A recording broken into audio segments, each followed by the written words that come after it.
Welcome to Bruce Cohn Fitness. Today we're going to demonstrate the use of the foam roller. This is an important part of warm-up and is often likened to self-massage. I think that everyone who does it reports feeling better after they do it, and it may be most important to do in the evening after the end of a long day. We're going to place the foam roller in position, and today's model will be my longest standing client, myself. I don't want to tell you how many years I've trained myself because that might give away my age, but we're going to start with external rotators or the glute med area. The roller is set up in a horizontal position to me. I'm going to sit on the roller.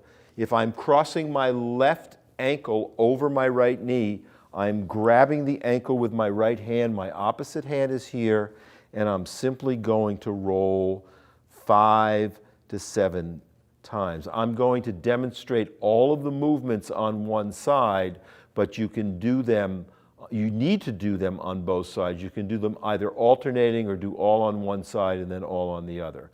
From here, I'm going to go into the IT band. The contractile portion of the muscle is right here. So I'm simply going to roll over onto that side, place my elbow on the ground, my bottom leg straight, my top leg comes across, and now I'm simply going to roll about 4 to 5 inches, the only part of the IT band that actually will contract. Again, when foam rolling, you may find side-to-side differences. Wherever you feel you need it most, that's where you want to focus. From here, I'm going to look at my hamstring. I'm going to place the roller right below the gluteal fold. I have the other leg off, and I'm simply going to roll from my butt to where the hamstring inserts in the back of the knee.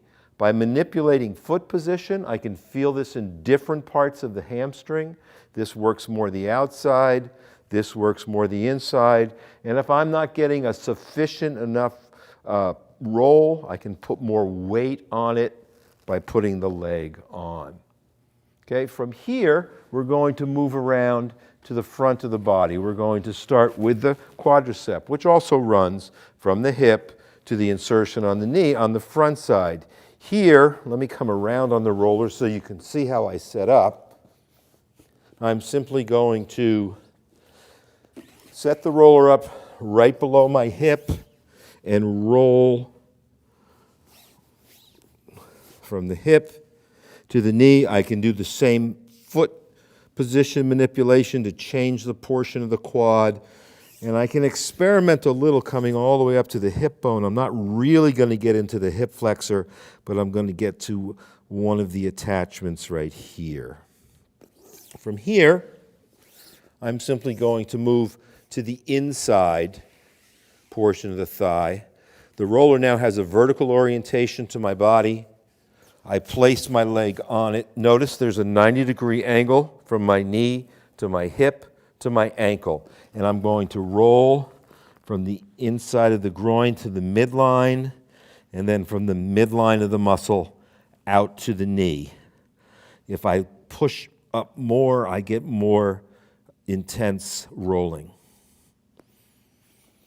From here, I want to demonstrate working on the upper back. We've talked in past videos about how rounded people tend to be.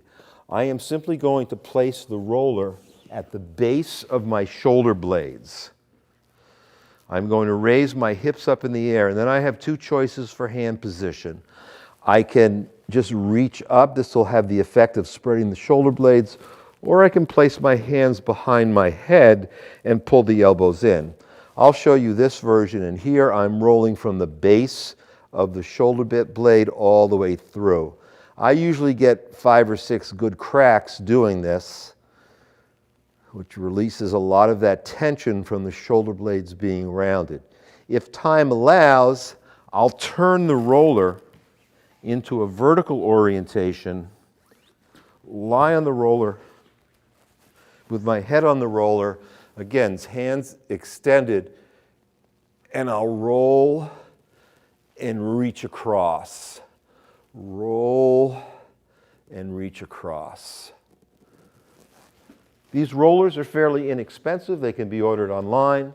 They have them in most sporting goods stores. I make no commission off of them whatsoever, but I highly recommend you add them to your workout and your recovery.